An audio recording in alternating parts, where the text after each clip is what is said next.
Саламатсыңарбы, урматтуу студенттер. Бүгүнкү сабакта мен Адилбек кызы Бегимай кыргыз тили сабагы.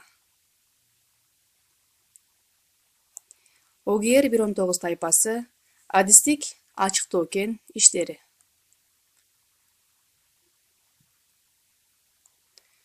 Урматтуу студенттер, бүгүнкү сабакта баштаардан алдын кылыч самурайдын осуяттарынан айта кетсем, кулагыңарга күмүш сырга. Ишке болгон берилгендик сыры, учурдагы тапшырманы аткарууга болгон күч аракетиңерди жумшагыла. Өзгөчөлөнүү сыры, өзүңөрдүн табият берген жөндөмүңөр менен өзгөчө болгула. Чечкиндүүлүк сыры, ар бир тапшырманы чечкиндүүлүк менен аткаргыла. Жоопкерчилик сыры, максаттар менен милдеттерди так койгула. Мына ушул жогоруда айтылган кылычты самурайдын осуяттары силерге тиешелүү балдар студенттер.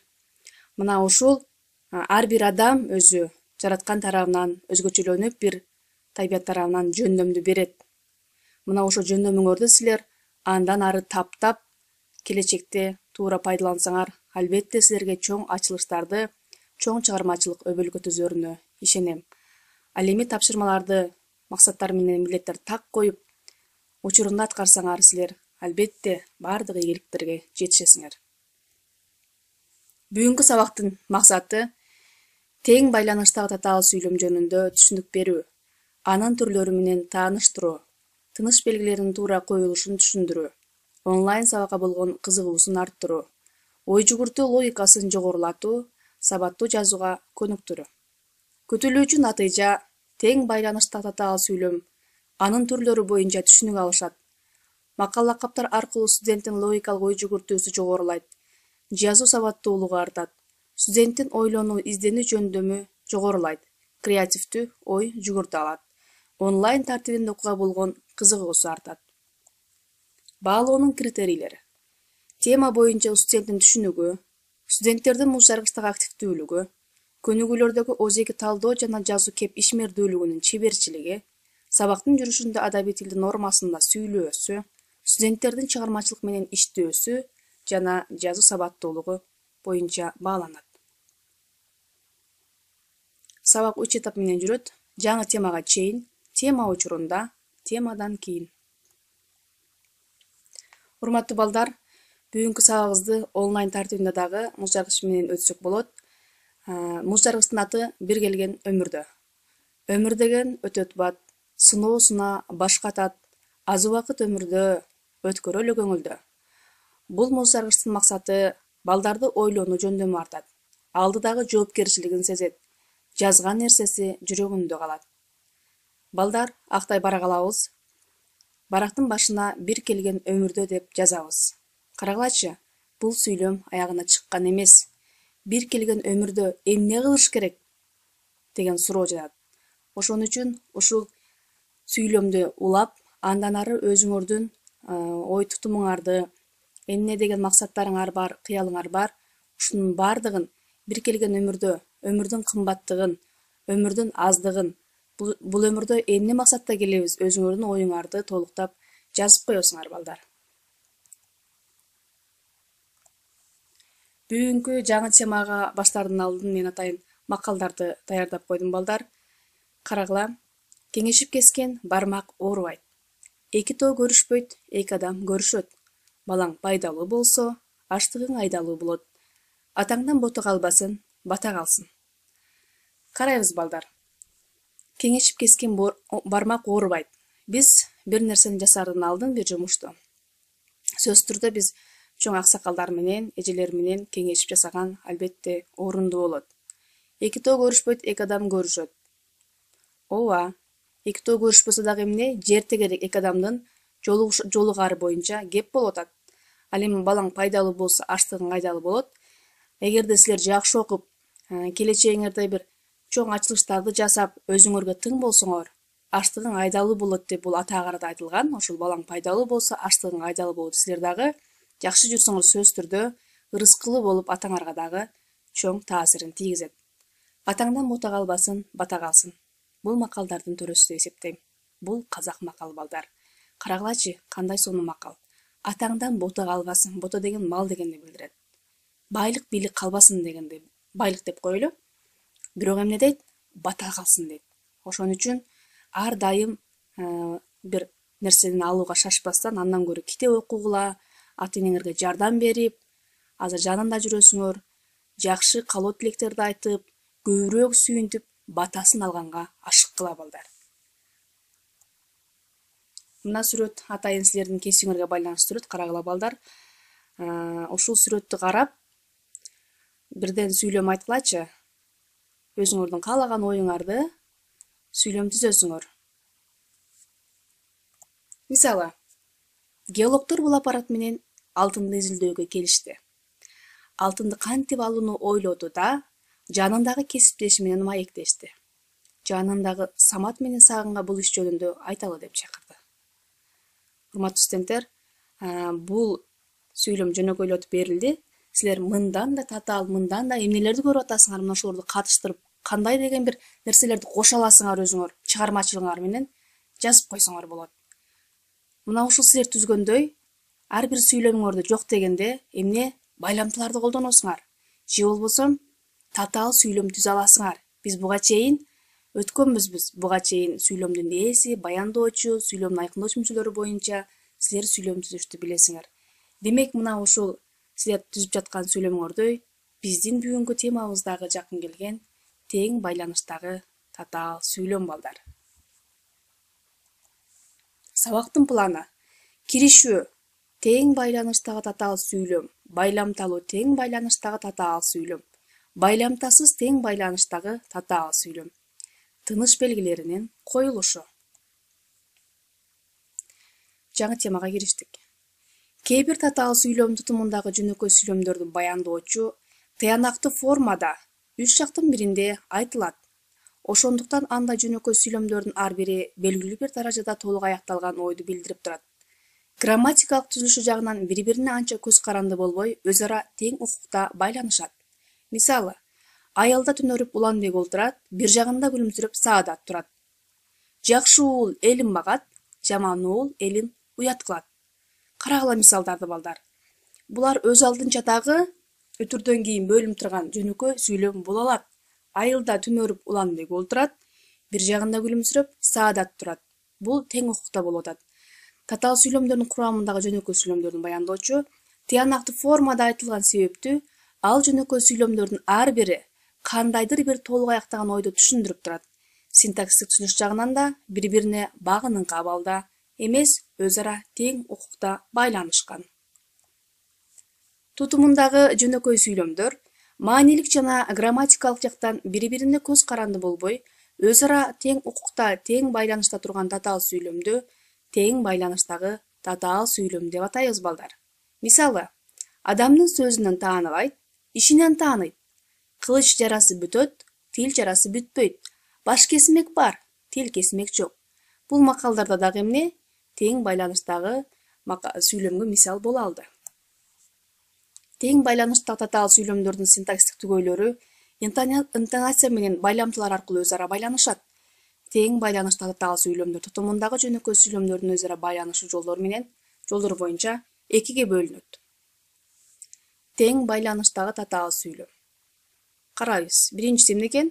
Байламталуу тең байланыштагы татаал сүйлөм, байламтасыз тең байланыштагы татаал сүйлөм. Составындагы жөнөкөй сүйлөмдөр бири-бири менен байламталар аркылуу тутумдашса, байламталуу тең байланыштагы татаал сүйлөм деп аталат. Байламталуу тең байланыштагы татаал сүйлөмдүн тутумундагы жөнөкөй сүйлөмдөр өз ара төмөндөгүдөй маанилик катышта колдонулат. Карайбыз балдар. Тыныш белгилеринин коюлушу боюнча. Да байламтасы дайыма өзүнүн мурунку жөнөкөй сүйлөмгө тиешелүү болуп айтылат. Ошол себептүү өтүр бул байламтадан кийин коюлат. Жана байламтасы өзү тутумдаштырып турган жөнөкөй сүйлөмдөрдүн эч бирине тиешелүү болуп айтылбайт. Мына ошондуктан өтүр белгиси коюлбайт. Ал эми калган байламталар ары, ал эми, бирок, анткени менен, антсе да, ошондо да, ошентсе да, же болбосо анткени, себеби, ошол үчүн, мына ушул жана башка байламталар өзүнөн кийинки сүйлөмгө тиешелүү болуп айтылат. Ошол себептүү өтүр белги дайыма алардан мурун коюлат. Мисалы, мен сени жакшы көрөм. ошондуктан ушул акылымды айтып отурам. Көрдүңөрбү? Ал эмне үчүн акылын айтып турат? Аны жакшы көргөндүгүнөн. Мен сени жакшы көрөм дейт. Ошондуктан ушул акылымды айтып отурам. Байламталар.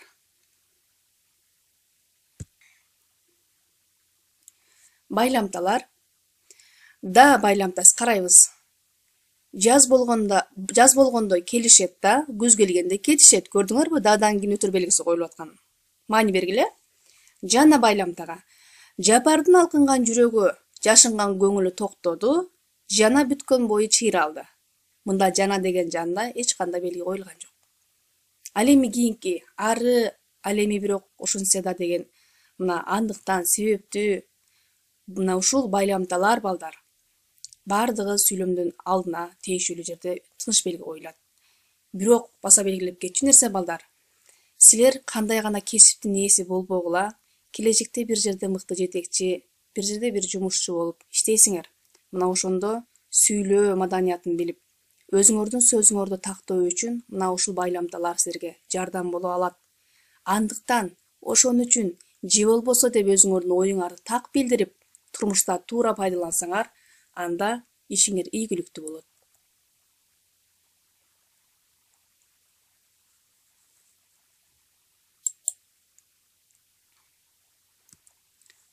Карайбыз. Байламталар бөлүнөт өз ара. Мезгилдеш, каршылагыч, ажыраткыч, себеп, натыйжалаш болуп. Мезгилдеш мааниде мында байламталуу тең байланыштуу татаал сүйлөмдүн тутумундагы жөнөкөй сүйлөмдөр бир мезгилде же биринен кийин экинчиси удаалаш болгон кыймыл-аракеттүү окуяны билдирет. Көбүнчө да, жана, ары деген байланыштыргыч байламталар уюштурат. Мисалы, чоң сууга бети колумду жуудум да, сайда тушалган аттарды көздөй чуркадым. Көрдүңөрбү? Мезгилин билдирип аткандыгын. Экинчи, каршылагыч мааниде мында татаал сүйлөмдүн бир бөлүгүндөгү ой экинчи бөлүгүндөгү ойго кайчы карама-каршы мааниде айтылат. Бирок, ал эми, ошентсе да, ошондой болсо да, ошондо да, антсе да, анткени менен, болбосо деген каршылагыч байламталар тутумдаштырат. Мисалы, ал ашыкча унчукпай турган неме, анткени менен жүзү жылуу, көзү мээримдүү карайт. Көрдүңөрбү, бири-бирине карама-каршы каршылап атат. Ал унчукпай дейт. Ашыкча унчукпай турган неме дейт, балдар. Анткени менен жүзү жылуу, көзү мээримдүү карайт. Ажыраткыч мааниде мындай учурда татаал сүйлөм тутумундагы жөнөкөй сүйлөмдөр билдирип турган окуялардын ичинен бирөөнүн болоорун ажыратып көрсөтөт. Же болбосо деген ажыраткыч байламталар колдонулат. Мисалы, бүгүн тоодогу малчыларга чыгабыз, же болбосо буудай эккенине барабыз. Көрдүңөрбү балдар? Же болбосо ажыратып, же малчыларга барат, же буудай эккенине баргандыгын түшүндүрүп жатат. Себеп натыйжалаш мааниде мында тутумундагы жөнөкөй сүйлөмдөрдүн бир себепти, экинчиси андан чыккан натыйжаны билдирет. Төмөнкү себеп натыйжачыл байламталар уюштурат. Анткени, себеби, ошондуктан, ошол себептүү, андыктан, ошол үчүн, аның үчүн. Мисалы, ал макул болду, анткени иштин жагдайын түшүнүп турган. Ал эмне үчүн макул болду? Себеби иштин жагдайын мурда эле билген, түшүнгөн. Мына ошондуктан, анткени деген байламда колдонду. Карайбыз, байламталарды баса белгилеп кетели. Да деп плюс коюп койгон, дагы дегенден кийин өтөр белгиси коюлат, жана деген коюлбайт. Айгүл челектеги сууну алды да күлдөргө куя баштады. Балдары эшиктен келди дагы апасын бекем кучактады. Ал Москвага барып конот жана агайына жолугат. Тең байланыштуу татаал сүйлөм тутумундагы жөнөкөй сүйлөмдөр өз ара интонация аркылуу гана байланышса, байламтасыз тең байланыштуу татаал сүйлөм деп аталат. Алар бөлүнөт: мезгилдеш, каршылаш, салыштырма, себеп натыйжалаш, чечме болуп. Бул татаал сүйлөмдөрдүн ичиндеги жөнөкөй сүйлөмдөр бири-бирине тиркеш айтылып интонация аркылуу тутумдашкан. Байламтасыз тең байланыштуу татаал сүйлөм тутумундагы жөнөкөй сүйлөмдөр бири-бири менен ар түрдүү маанилик катышта айтылат. Биринчиси, мезгилдеш мааниде. Мында байламтасыз тең байланыштуу татаал сүйлөмдөрдүн тутумундагы жөнөкөй сүйлөмдөр бир мезгилде болгон окуяны же бир окуядан кийин экинчиси окуянын болгондугун, же болбосо ар мезгилде болгон окуяны билдирет. Мисалы, түндө жогорудон муздак жел согот, таңга жуук жер үстүн шүйдүрүм каптайт. Көрдүңөрбү? Мезгилин, окуянын мезгилини мына. Түндө жогортон муздак жел согот, таңга жуук, жер үстүн шөөдүрүм каптайт. Көрдүңөрбү балдар? Экинчи, каршылаш мааниде. Мында байламтасыз тең байланыштуу татаал сүйлөмдүн бир бөлүгүндө ой, экинчи бөлүгүндөгү ой кайчы мааниде айтылат. Бул учурда көбүнчө тутумундагы жөнөкөй сүйлөмдөрдүн биринин баяндоочу оң мааниде, экинчиси терс мааниде айтылат же карама каршы мааниде сөздөрдөн болот. Мисалы, көп жашаган билбейт, көптү көргөн билет. Жамандын жолдошу көп, жанына пайдасы жок. Карагыла. Мисалда бири-бирине карама каршы болуп атканын байкап атасыңар балдар? Көп жашаган билбейт, ал эми көптү көргөн билет. Жамандын жолдошу көп, жанына пайдасы жок. Дагы бир нерсени айта кетсем ушул жерден балдар. Бул антонимдер кандай сөздөр эле? Биз буга чейин өткөнбүз. Эсиңерге сала кетсем, карама каршы сөздөр. Карама каршы сөздөр бизде ушул жашообузда адам болуп, инсан болуп калыптануубузга, аң сезүүбүздүн өсүүсүнө чоң бир жардамы бар. Себеби ак менен кара, ысык суук, жакшы жаман, ушул жашоодогу ар кандай нерселердин бардыгын биз ажыратканга антоним жардам берет да балдар турмушубузда. Эгерде ак менен караны ажыратып бер десе, кара болбосо, актын ак экендигин кайдан билмекпиз? Көрдүңөрбү? Мына ошон үчүн жашоодо биздин антонимдерди абдан карап, жакшы жаманды ажыратып билгенибизге чоң жардам берет. Салыштырмалуу мааниде. Мындай учурда тутумундагы жөнөкөй сүйлөмдөр бир кубулуш менен экинчи бир кубулушту өз ара салыштырып, теңештирип, окшоштуруп көрсөтөт. Мындай маанидеги сүйлөмдөр көбүнчө макал лакаптарда учурайт. Мисалы, акыл көпкө жеткирет, өнөр көккө жеткирет. Жакшы эл камын ойлойт, жаман өз камын ойлойт. Эл менен эр көгөрөт, суу менен жер көгөрөт. Карадыңар балдар, мында биринчи сүйлөмдөгү ой, экинчи сүйлөмдөгү ой пикир менен эмне кылды? Теңештирилип, окшоштурулуп, салыштырылып айтылып жатат. Себеп натыйжалаш мааниде. Мында тең байланыштуу татаал сүйлөм тутумундагы иш-аракеттин, окуянын же көрүнүштүн болушуна карата бири-бири менен себеп натыйжалаш мааниде колдонулат. Мисалы, сыдырым жел сокту, шыбак башы термелди. Карагыла балдар. Эмне үчүн термелди шыбак? Сыдырым жел соккондуктан. Көрдүңөрбү? Себеби бар. Себеп натыйжалаш мааниде мына ушундай. Сыдырым жел сокту, шыбак башы термелди.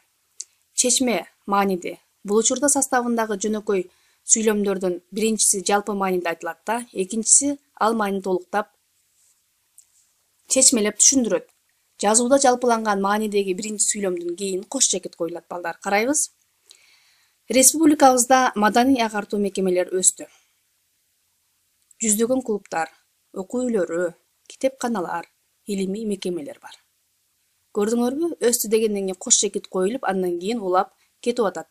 Утур белгисиз сөз түрдө коюлат, карагыла, клубтар, окуу үйлөрү, китепканалар дегенден кийин. Бул эмне? Чечме мааниде айтылган. Кана балдар, ушуну менен биз жаңы тема боюнча кеңири түшүнүк алдыңар деп ойлойм. Азыр бышыктоо үчүн атайын тапшырмаларга келсек. Багыныңкы байланыштуу татаал сүйлөмдөрдүн орун тартибин аныктап, тиешелүү тыныш белгилерди коюп көчүрөсүңөр балдар. Карайбыз, бир сире окуп берейин. Ишиң туура болсо, жүзүң жарык болот. Башынан көмкөрүлгөн караңгылык улам тартып бараткансып, кысым кан тамырларын таалатып, өлүктөй жымчырт тынчтык куса калды. Сизге кыянат болбосо күүнүн сырын чечип бериңиз. Көп жашаган билбейт, көптү көргөн билет. Иштин түйүнү мында, ошол ит үчүн бир уру журтут бүтүн жабыр тарткандыгында. Чолпон ичкериден чыгып уландын жүзүнө ачуу тиктеди. Канибек абдан такып сурады, себеби анын көзүнө эркин сүйкүнчүктүк учурады. Тил оюбуздун сандыгы. Балдар, ушул сүйлөмдөргө орун тартибин аныктап туруп, тиешелүү тыныш белгилерди коюп көчүрөсүңөр. Ал эми экинчи бышыктоо үчүн карагыла. Булар силердин кесиңерге байланыштуу сүрөттөр албетте. Сүрөткө маани берип, байламдууларды катыштырып, татаал сүйлөм түзөсүңөр. Мисалы, ар кандай кылып өзүңөрдүн чыгармачылыгыңар менен тема коюп, өзүңөр дагы кошумча макалдарды колдонсоңор болот балдар. Мисалы, менин сүйүктүү кесибим. Мен келечектеги кесибимди көрүү менен аткарылып жаткан иш-аракеттерге күбө болдум. Актан күрөктү алды да жердин бетин каза баштады. Анткени жердин астында эмнелер бар экенин билгени келген. Бул жерде эмне болду? Менен, да, анткени деген байламталар колдонду. Ушуну менен биздин сабагыбыздагы жыйынтыкталып жатат. Жыйынтыкты уятуу үчүн үйгө берилген тапшырмалар: көпчектиктин ордуна тиешелүү байламталарды коюп көчүрөсүңөр, тыныш белгилерин коесуңар балдар. Бүгүнкү колдонулган адабияттар. Бүгүнкү сабакка катышканыңар үчүн силерге терең ыраазычылык билдирем. Амандыкта жолугушканча.